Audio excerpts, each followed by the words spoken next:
Hello, welcome back to our bi-weekly chat, fireside chat together with Haysing and myself. And we want to dive into the performance trap. And Haysing had a wonderful term, which I want to use right away, which I'm appropriating myself, which is the Project Queen. The Project Queen. I just love it. So who are we? Haysing and I, we are accumulating together some 40 years of management, project management experience combined together, I would say. And we've met because the two of us, we are certified high performance coaches. So we are talking a lot about high performance and how to stay on top of everything which happens. And all of a sudden we thought, I think that there is something to explore with performance, because performance can be a trap. If you want to learn a little bit more,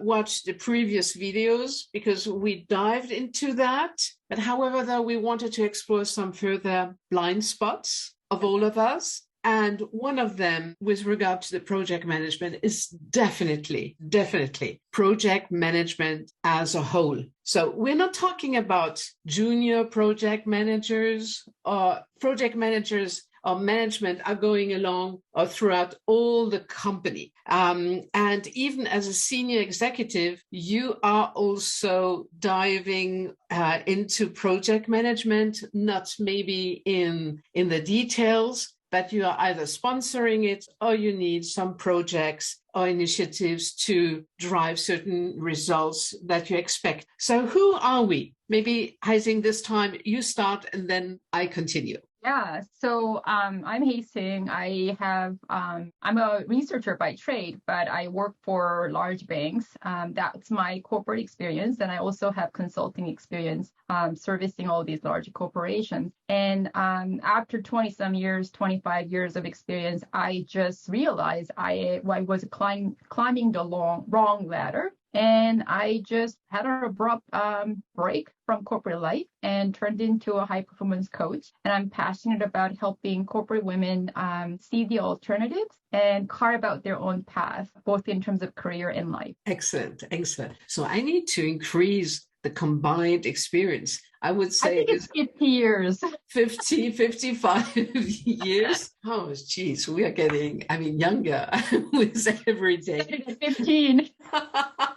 So on my side, my last corporate involvement was as a country CEO of one of the largest consultancy firm. I was in charge of the Swiss market. And I decided, I left corporate because I want to study. So I did my master's degree and I will be starting with my dissertation. I have also some academic involvements, teaching on digital transformation. And I think the two of us, we are so passionate and we are on a mission to help women design and craft their career on their terms. And we want to share with you some of our experiences or what we found out. So, because you came up, Haysing, with the term the queen. Project Queen? Project Queen, the project management queen. So what would you say, or why did you come up with that term? I think that's how I would describe myself. Because I had a great time. I had a great gig, but I think I didn't evolve to the next levels. I was thinking about,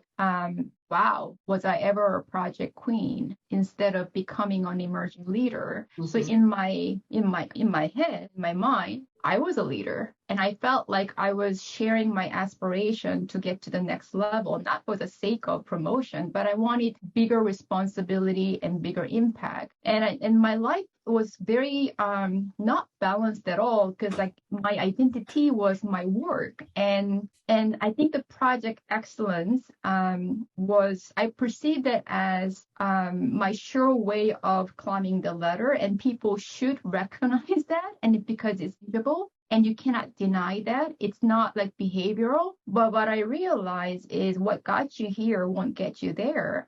So it's both for men and women. So when you're a junior, You learn how to execute things. You're a how person. And you get to the next level, and the next level, because you're showing the excellence and you're reliable, you're highly conscientious, and people can trust you with these large projects. So your project, responsibility get bigger and bigger. Before you realize it, you get so tied to the success of that project, which is important, but that's not the only thing. And then especially women get caught in the what we call performance trap we talked about last time. And then specifically, it's like excellence in terms of your project management. It doesn't matter how big or small it is, because I was fortunate enough to lead multi-million-dollar project, and it was CEO mandate. Mm-hmm. It doesn't really matter, but still, it could be C-suite, it could be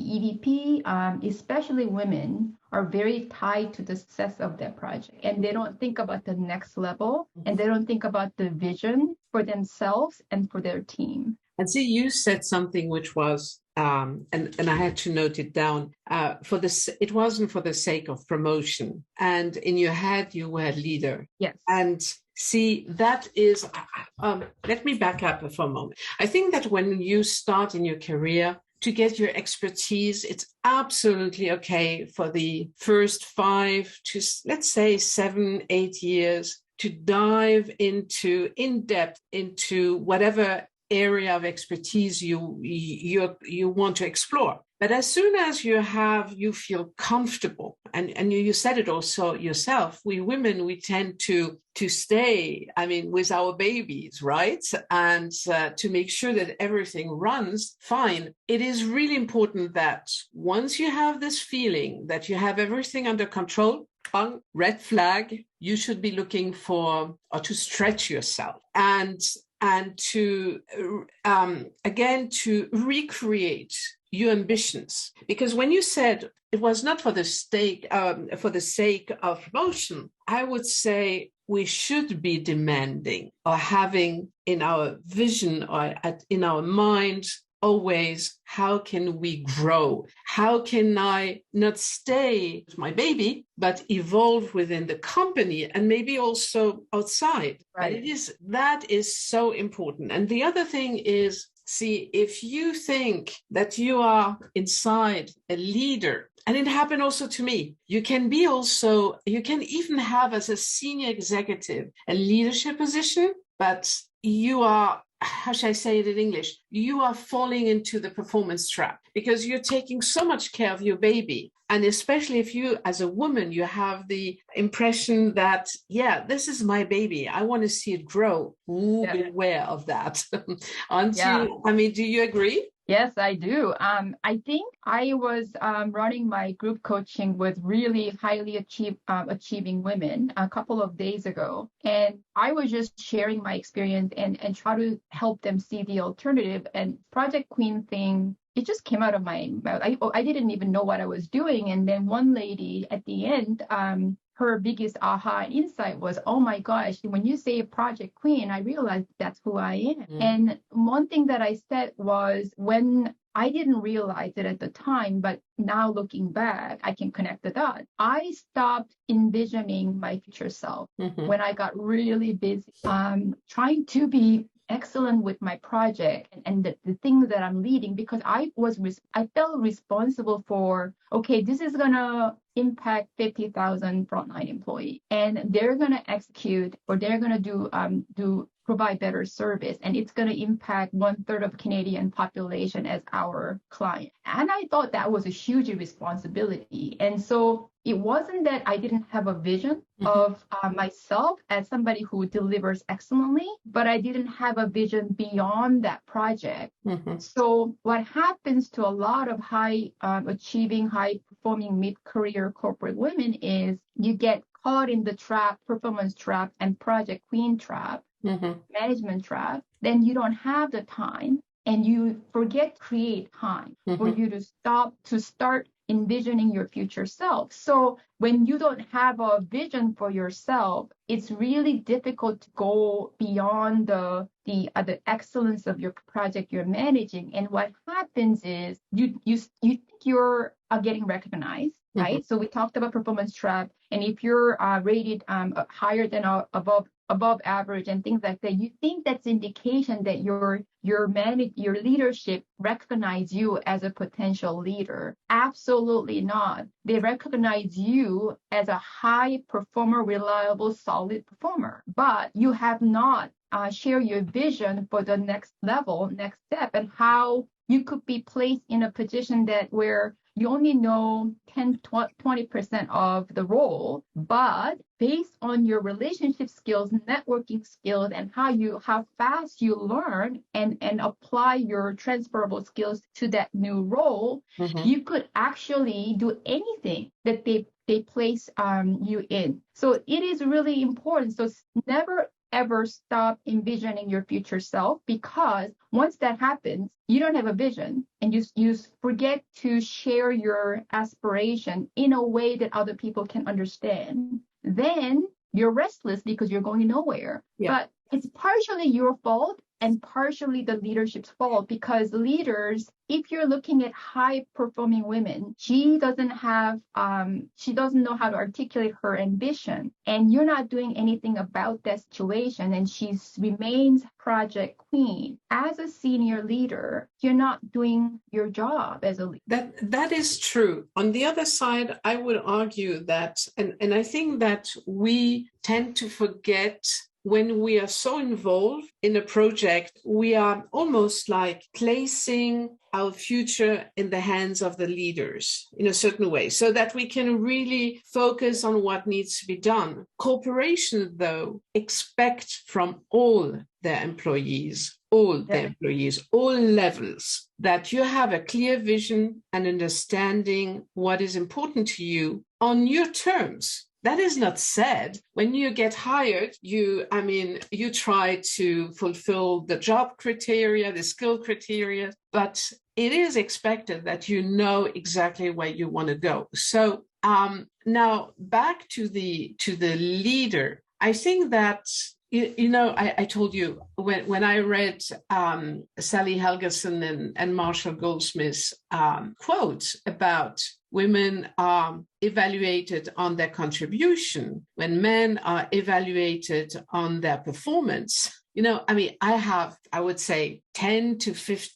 20, even almost 20 years of experience in using the talent matrix, where you are classifying your talents, either high performers or high potentials, and where you look at, who shall be promoted, yes or no. And I never thought about that. So myself, I had also a blind spot, because we are expecting from women that they're contributing. And the other day, and I was also saying that, I was sharing that with Haysing, is that often we women, we connotate something positive with the word contribution. I'm contributing in my community. I'm contributing in my church, whatever belief people bring with them. And that is not the right place to be at work. The more you bring revenue, the more you have raving clients or customers, that is good. But you should always seek how you can use your expertise on one side to benefit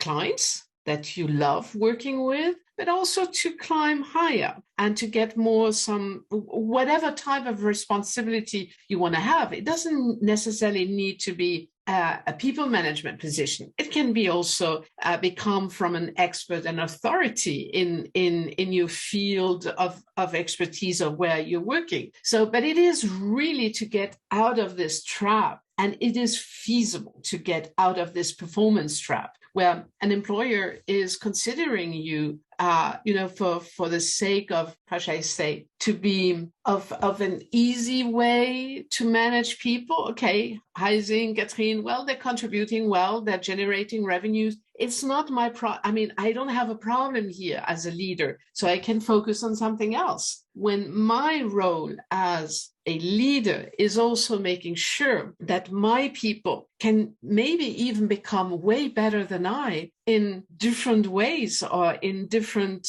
areas where they can really continue to grow. And I think that this is something where every one of us should really shaking up everything and don't ask for permission to grow and don't wait that you will be promoted.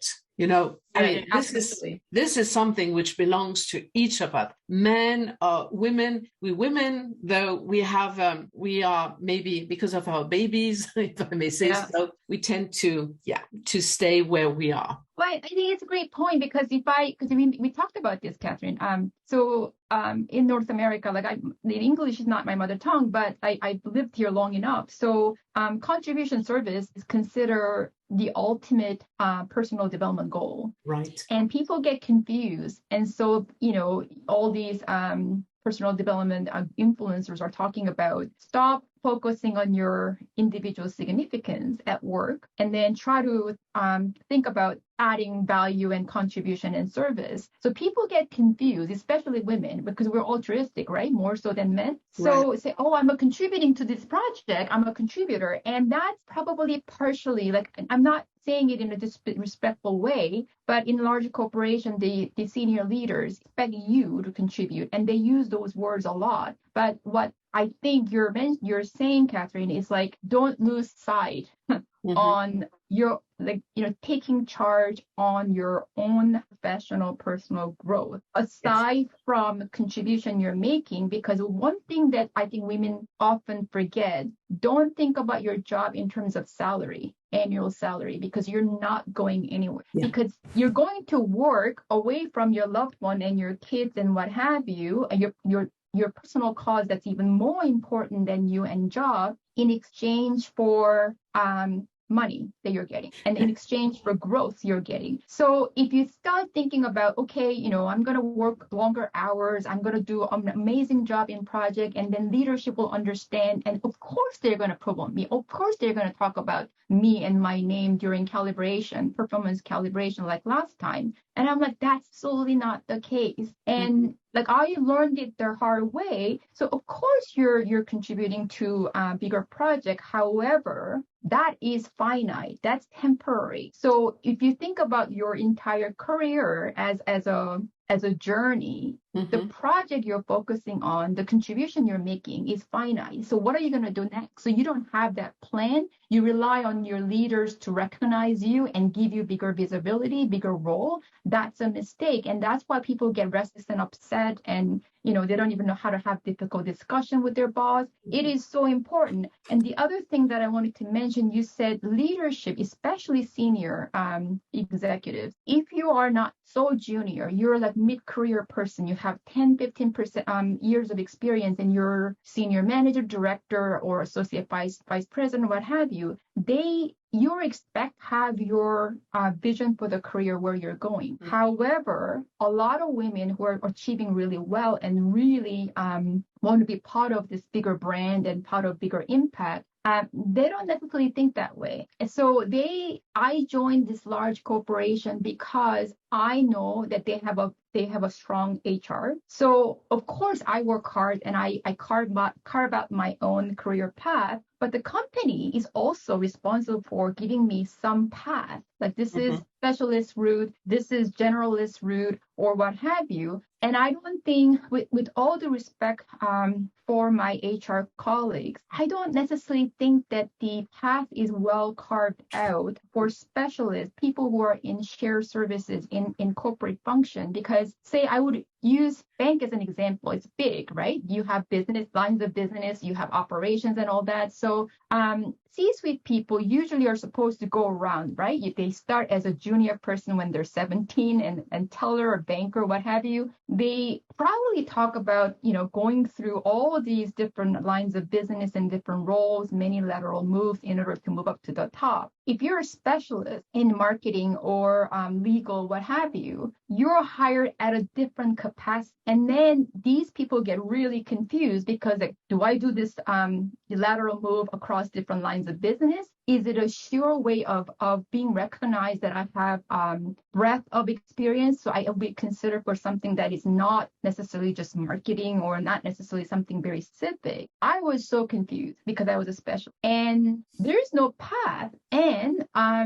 I was just thinking, why would I do lateral moves every 2 years? It's going to take me 10 plus years to get to the next level. Time's running out. And I was like, now what? And I think a lot of people in my position would relate to this. It's like, and then, if the leadership vision changes, because there was a time where people who go through all these lines of business experience consider highly promotable. Then the new leadership comes in and specialized key is more valuable than people just running around and going to different leadership positions. So I think long story short, what I'm trying to say is exactly what Catherine said. Things change. External environment changes, but do you have your career plan on your own terms? Otherwise, you're just going to be pulled into different directions and get lost, right? Absolutely. And if we're talking like this or about this, in large corporation, you need to understand one thing. There is a salary grid, a consistency throughout the salary grid, but the salary grid is not the same when it comes to functions versus business. Because as soon as you generate or you're linked, tied with revenue generation, there's another salary grid which is applicable rather than when you work functions. So, and I would say in general, project management, beware. It's a wonderful place to start at because you're getting exposed to a lot of people, junior up to senior people, geographically. There is a lot of moves, of pressure, priority. You get to know a lot, but there is a point where project management turns into a dead end. And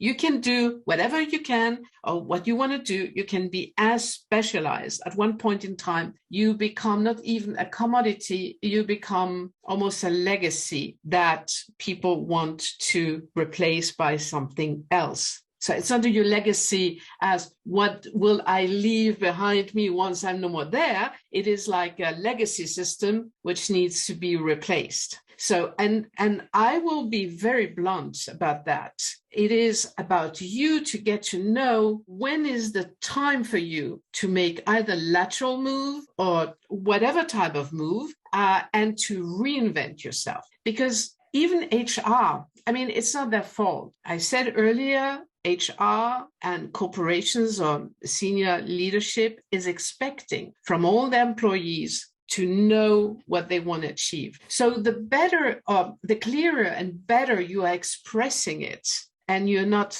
almost like hiding behind your baby and explaining why you're here because of your expertise, you should ask for permission to get to learn something new, to get exposed to growing. And last time, Haysing, you said something which I liked very much, and which was about don't try to fill out all the skill requirements of a job description. I mean, put it away. You have 3 or 4 solid ones, apply and learn something. And also for the leadership on the other side to allow other people or their team members to grow, to explore. And I think that there is also the aspect of delegation, because how do we get out of this trap? Well, it's like with succession planning, think of your successor and choose a successor, potential successors of yours. and Right. step back, let the other person take the role, because then you are also ready, you yourself, to step up and to accept a new position, a new responsibility, whatever it is. And this is, I mean, the best way of just to get out of any trap is, in fact, to step back, reinvent yourself, leave your responsibility to someone else, because if you're good and because you're a high performer, your potential and your value will be known anyway. But speak it out. What I really enjoy every time I talk with you, it's like, I'm writing notes like crazy as we speak, and it kind of brings out different things that I say, oh, it's in my head, but I never really thought about it that way. So it's a unique perspective, and that's exactly what Catherine and I are trying to do for other women. It's like, hey, you have certain way of thinking, but we're talking very fluently to kind of nudge you, like there is a different way of thinking about it. So the Project Queen thing, project management, excellence, focus, all revolves around your desire to build excellence. Mm-hmm. So by the time you're in your mid-career, you have expertise. Expertise is not going to get you to the next level leadership. So what you need to think about is, what are the skills and traits of a leader, emerging leader, and what do you need to work on first to demonstrate that, right? So, and one of the biggest thing is really networking, not just going out with coffee chat forever, strategic networking. So you think about who you're going to reach out to and why, and how you're going to tell them what your ambition and aspiration is, and what have you already accomplished, and then check with them to see, hey, here are the couple of leadership traits that I think I am reasonably good at, but I want to take myself to the next level. Mm-hmm. Am I aligned to senior leaders' expectation of somebody who's ready for the next role? Mm-hmm. Because if you do not articulate your desire, if you don't ask these people's question, am I on the right track? So it accomplishes two things, because it reinforces in their mind that you're thinking about the next role. So if you are Project Queen and you're really good, and you always demonstrate and articulate you're looking for the next role, those people start thinking about, like you said last time, Haysing's not going to be happy a year from now if she's not going to the next level, because she constantly talks about it, tells me what leadership skill set and traits she's working on. She's checking in with me. She's adding value beyond the project she's managing. So they start thinking about it. You're on their radar, so to speak. Yes. Otherwise, you're just expertise. You're holding on to your expertise. You don't know where you're going. And that is your own responsibility. And I would even say, do it even, or add some more pain for your direct manager. So whenever the manager is not happy about what I'm going to say, well, just come back to me and then we'll have a chat on how you can maybe also continue to rise. But anyway, it is about leadership, because some people don't want to be leaders because they don't maybe feel comfortable with that aspect of because usually leadership is tied with also people management. It doesn't necessarily have to be, but most of the time within corporation, it is with people management. If you don't like it, well, then see how you can become from an expert and authority and really go beyond that, this expertise, because we are all submitted to one single curve. It is the Gauss curve. So the only way we can escape it is to bring it in an S curve, so that you're escaping, slowing down the fall, and by reinventing yourself. So it's all about that. And the more we have people around us who are reminding us that don't be perfect, don't try to serve everyone and to please everyone, and that you are at the bottom of your priority list, because you have so many other things to do. Well, try to bring also, it's not only try, bring your vision, what you are intending to do, in saying to your leaders, okay, this is what I've done, this is what I want to do, and this is the reason why I would be the right person. And then let's go to the pain point, say, okay, I would like also to see a raise. So yeah, I mean, it is avoiding, there is really gold there, gold nuggets there, what you just said. Like if I think about management consulting or any consulting firm, like if you want to advance and you want leadership and this means so much to you, then you're on the partner track, right? So do whatever you need to get there. And there are other people who don't want to be a partner. I mean, they just want to be a solid expert in something and it's really well known beyond your firm, which is fine. So I think what we're trying to say is it's not all about advancement. And Catherine Haysing are not preaching women to advance and advance. That's not the point. I think know what serves you best, yes. know what makes you happy. And if you want to be just expert in a certain field, then be the best you can be and do the lateral move and do all kinds of things. If you want to move up, there is a strategy that often men are more likely to be exposed to just because there are more men in senior leadership and just because men have these functions that they feel more comfortable not to include women, not because they're bad people, that's just the way it is. So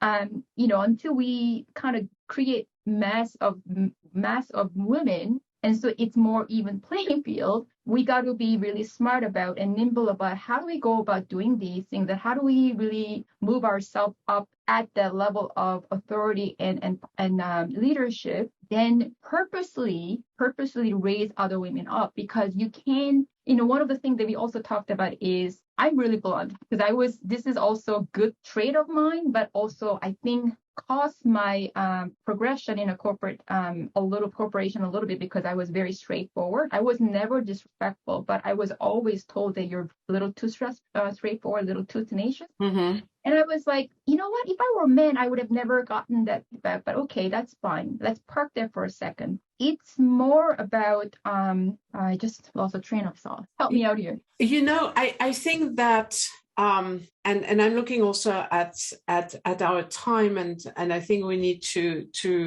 come to a conclusion. Well, it's not a conclusion, but let's